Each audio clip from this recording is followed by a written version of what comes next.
Le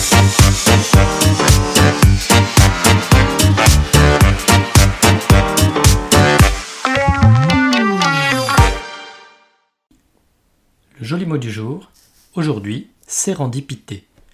Ah, en voici un bien joli mot, agréable à l'oreille, chantant, bondissant presque, gavé de voyelles pointues et vives, plein de syllabes courtes et musicales. Répétez-le plusieurs fois de suite à voix haute, vous verrez. Pour ma part, j'ai presque l'impression d'entendre le gazouillis d'un moineau. Sérendipité, sérendipité, sérendipité. En plus, au-delà d'être chantant et joli, il est aussi très intrigant. Et ce qu'il signifie et représente est, à mon sens, aussi beau que sa prononciation. Alors, la sérendipité, c'est quoi ? Prenons un exemple concret. Nous sommes le 3 septembre 1928 en Écosse, dans un laboratoire de chimie, aux tables encombrées de tubes à essai, béchers, ballons, cristallisoires, éprouvettes graduées, pipettes, pissettes, bec-benzène, etc. L'homme qui s'affaire devant les paillasses est médecin, biologiste et pharmacologue. Chercheur, remarquable, et déjà remarqué pour de précédents travaux, celui-ci est connu pour être aussi brillant que négligent. Son laboratoire est souvent le théâtre d'un désordre sans nom. Depuis le début des années 20, à la suite de ses recherches sur les blessures de guerre, ce scientifique travaille sur des bactéries appelées staphylocoques.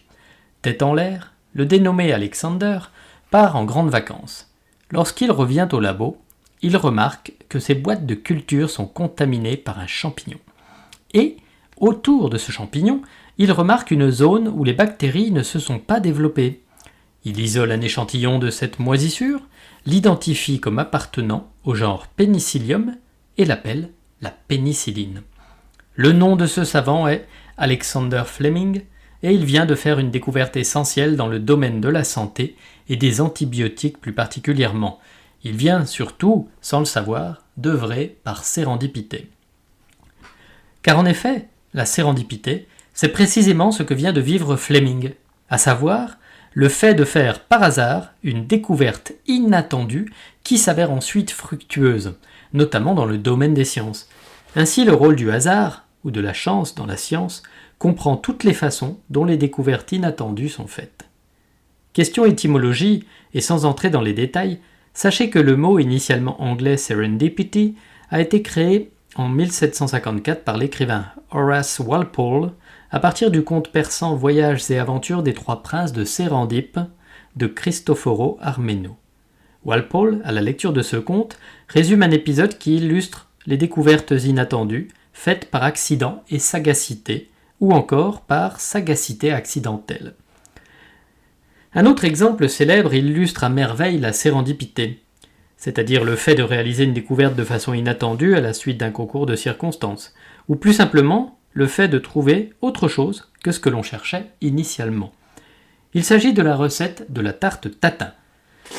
La légende raconte que ce dessert serait le fruit d'une maladresse d'une des sœurs Caroline et Stéphanie Tatin, qui, à la fin du XIXe siècle, travaillaient dans un hôtel à la Motte-Beuvron.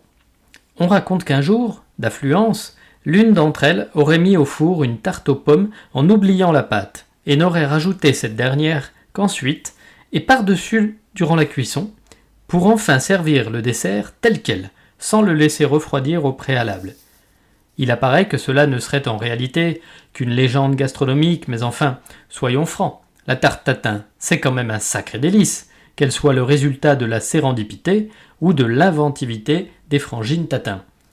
À ce propos, vous connaissez la véritable recette de cette tarte renversée ?